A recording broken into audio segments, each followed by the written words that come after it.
Hello students, welcome back. Students, in today's session, we'll discuss about some of the examples of general purpose application software. After that, we'll discuss about special purpose application software. Then we'll discuss about difference between system software and application software. After that, we'll discuss about OSS, means Operational Support Systems. After that, we'll discuss about defragmentation. Okay students, so let us begin with some of the examples of general purpose application software. Okay. Some of the examples of general purpose application software are word processing software, electronic spreadsheet, database management system, presentation software, desktop publishing software, graphic software and multimedia software.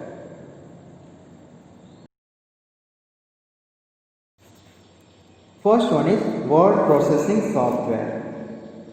A word processor helps us to create professional looking documents quickly and efficiently. It provides many features to change the appearance of text in the desired manner. You can easily add, delete, rearrange or beautify the text and can even produce a hard copy of the document as per the requirement. And examples of word processing software are Microsoft Word, WordPad, etc. Second one is electronic spreadsheet. A spreadsheet program helps you to perform calculation and display the data in the form of a chart to analyze in a better way. It is used for creating documents to manage and organize numerical data. Some of its application areas are financial accounting, cost analysis, interest calculations, etc. Examples of electronic spreadsheet are Microsoft Excel and Lotus 123, etc. Third one is database management system. Short form is DBMS. Each one of us uses database unknowingly in our daily routine. For example, managing telephone directories, payroll information, etc. Database software helps us to arrange and store a large amount of information in an organized manner. You can easily create, add, find, update, sort, search, print, and retrieve the information stored in a database. Examples of DBMS are Microsoft Access, FoxPro, Oracle, etc. Okay students?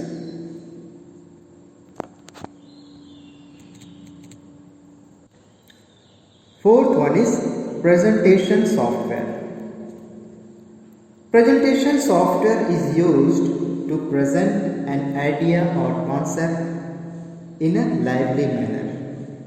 This software helps you to create and display slides on a computer or a projector for business and educational purposes.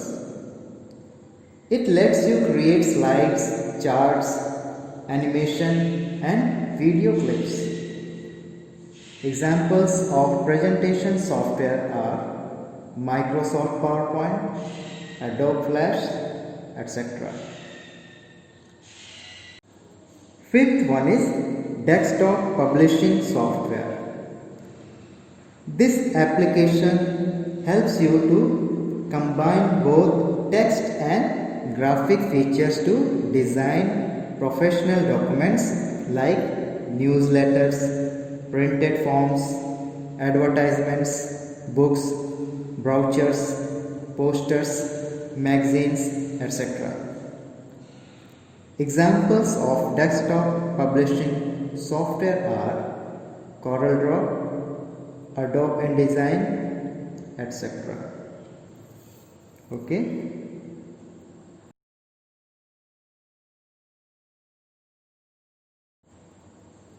Sixth one is graphics software. It is used to create images such as charts, graphs, photographs, logos, cartoons, and much more. Examples of graphics software are Paint, Photoshop, AutoCAD, etc. Seventh one is multimedia software. Multimedia software is used to create video, animation, sound, graphics, and text with a high degree of interaction. Examples of multimedia software are games software, Windows Media Player, Windows Movie Maker, etc. Okay, students? Now, what is special purpose application software? The software which are designed to meet the specific needs of any user are called specific purpose application software. Examples of special purpose application software are Tally, Busy, etc. Such software are also known as customized software. Okay, students? And some of the customized software are reservation system, billing system, payroll system, etc.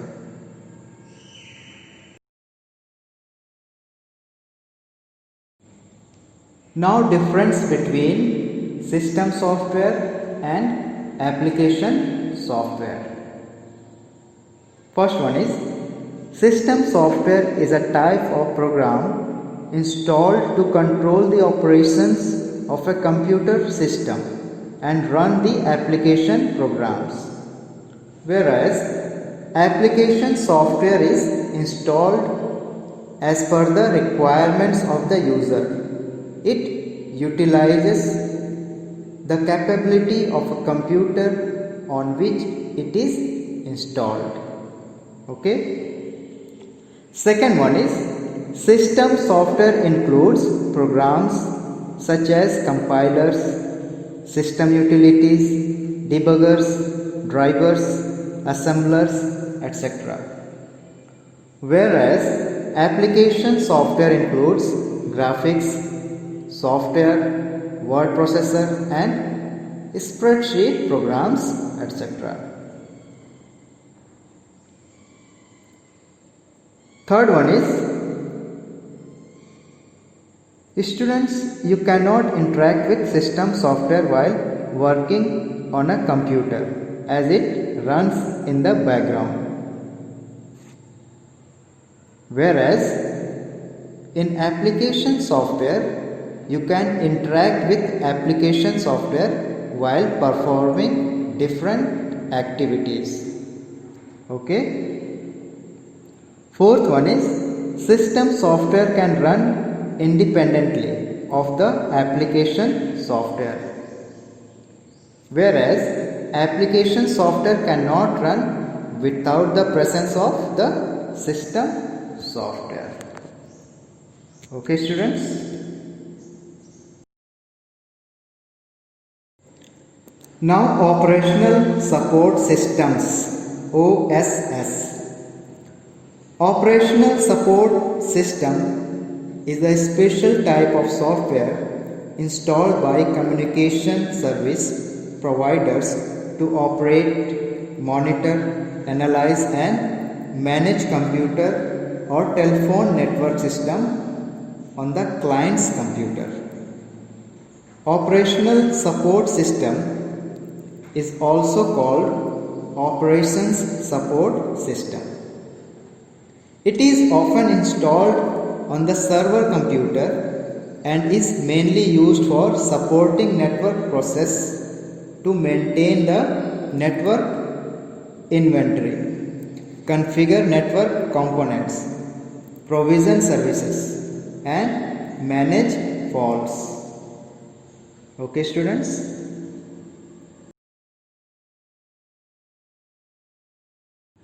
Now defragmentation. Fragmentation occurs when hard disk does not find contiguous memory to store large files. It basically slows down the retrieval of data because the hard disk cannot access data quickly if it is scattered over the disk. Fragmented data needs to be rearranged and consolidated into one contiguous area of the disk free space. This process is called defragmentation. The disk defragmentation runs on a scheduled basis, but you can also defragment the disk manually. Okay students? To defragment the disk, you have to click on the start button, then all programs. Then you have to click on the accessories. Then system tools.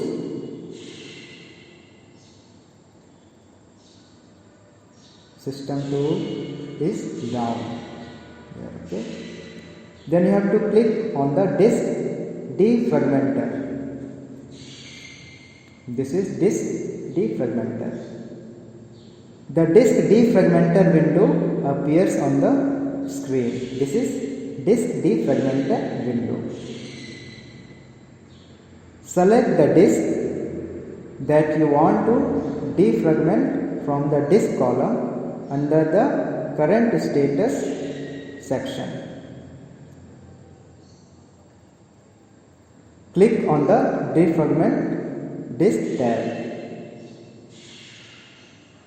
The defragmentation process will start and take a few minutes to finish.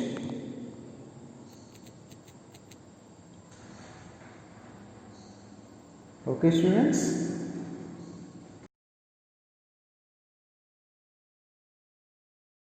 So students, in today's session it is enough. In our next session we'll do exercise of chapter 2. Okay? Thank you.